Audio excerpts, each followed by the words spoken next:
কালকে সকালে কয়েকজন আমি ভাবছিলাম ভালো হচ্ছে তো দেখতে পাচ্ছি আমি চুলটা বেঁধে নিতেছি। আজকে অনেকে কমেন্ট দেখছি, অনেকেই কমেন্ট করছে যে আমি কোন শপিং মল যাই, তারপরে কোথায়, হ্যাঁ তারপর শপিং মলে গেমসটা কে দেখতে কেমন, শপিং মলটা দেখতে কেমন, সো এইগুলোকে তোমরা সব দেখতে পারবে। প্রথমে আমি চুলটা বেঁধে নিতেছি, তারপরে একটু হালকা অলরেডি আমার ওয়াশ ফেস, মানে অলরেডি আমার ফেস ওয়াশ করা আছে।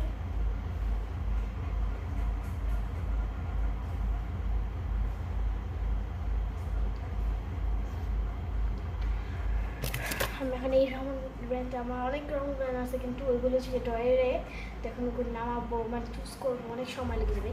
চেপা আর আমার আন্টি ওখানে রেডি হইতেছে। আর এখানে এটা আমার ওয়ার্ড্রোব, এটা হচ্ছে কি আমি নিজের হাতে বানাইছি, আমি এখানে এটা হাতে নিব। তারপর হচ্ছে কি এটা আমার রাউন্ড ব্যাগ।